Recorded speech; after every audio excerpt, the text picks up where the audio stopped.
वचन, प्यारा वचन, यीशु मसीह का प्यारा वचन, पाव को दीप को राह को रोशन, ये है मसीह का प्यारा वचन, ये है वचन।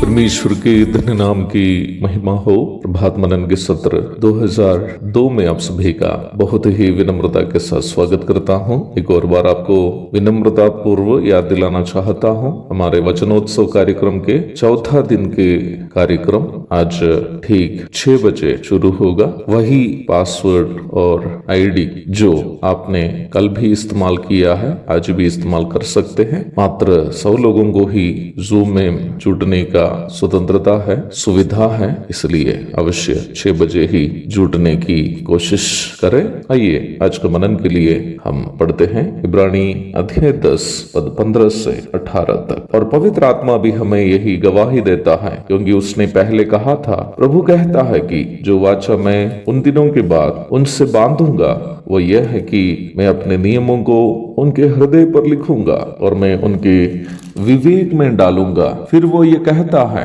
मैं उनके पापों को और उनके अधर्म के कामों को फिर कभी स्मरण न करूंगा, और जब इनकी क्षमा हो गई है तो फिर पाप का बलिदान नहीं रहा। बीते प्रभात मनन में हम ये देखे थे कि प्रभु यीशु मसीह का एक बलिदान के द्वारा सर्वदा के लिए सिद्धता उपलब्ध हो गया है। हम देखे थे कि प्रभु यीशु मसीह अपना सिद्ध बलिदान के द्वारा हमें न केवल पाप विमुक्ति प्रदान किया है, बल्कि एक शुद्ध विवेक तथा परमेश्वर के साथ हमारा मेल भी कर दिया है। उन बातें बीते सत्र में बताई हुई होने के कारण पुनः उसे विस्तृत करना मैं नहीं चाहता। प्रारंभ में पढ़ी गई पदों में हम उन बातों का जो 14वीं पद में बताई गई है लेखक जारी रखते हुए देखते हैं। लेखक आगे कह रहा है कि पाप विमुक्ति, शुद्ध विवेक तथा परमेश्वर के साथ मेल आदि का एहसास उद्धार प्राप्त व्यक्ति को देने वाला कोई और नहीं बल्कि परमेश्वर का पवित्र आत्मा ही है। वास्तव में यह इब्रानी के लेखक जिन बातें बता रहा है, यिर्मयाह अध्याय 31 के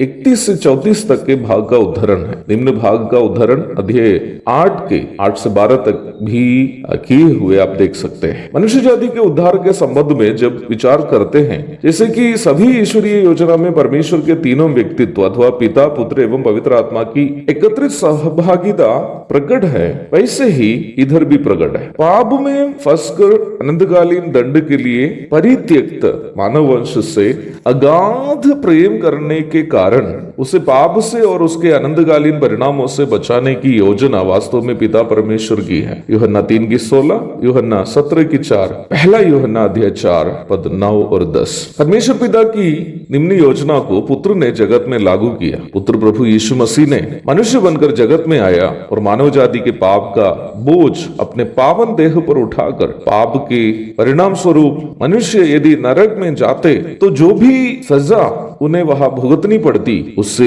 पुत्र ने गत्समने से लेकर कलवरी तक अपनी देह पर सह लिया। यूहन्ना 17 की 4 पर प्रभु यीशु मसीह की पिता से की गई प्रार्थना पर ध्यान दीजिएगा। प्रभु कहता है, जो कार्य तूने मुझे करने को दिया था उसे पूरा करके मैंने पृथ्वी पर तेरी महिमा की है। इब्रानी अध्याय 9 27 एवं 28 में हम इस प्रकार पढ़ते हैं, और जैसे मनुष्यों के लिए एक बार मरना और उसके बाद न्याय का होना नियुक्त है, वैसे ही मसीह भी बहुतों के पापों को उठा लेने के लिए एक बार बलिदान हुआ। पुत्र प्रभु यीशु मसीह के द्वारा लागू की गई पिता परमेश्वर की योजना की देखरेख तथा नतीजाओं को सुनिश्चित करने का कर्तव्य पवित्र आत्मा निभाता है, अथवा पापी मनुष्य को पाप, परमेश्वर की धार्मिकता एवं परमेश्वर के न्याय के बारे में अवगत करके उसे उद्धार के अनुभव में लाना एवं उन्हें पाप विमुक्ति का एहसास, शुद्ध विवेक एवं परमेश्वर के साथ मेल कराने का कार्य पवित्र आत्मा ही करता है। यूहन्ना अध्याय 16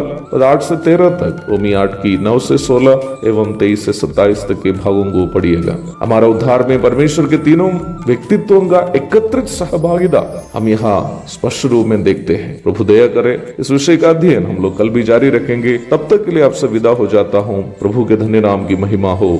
आमीन।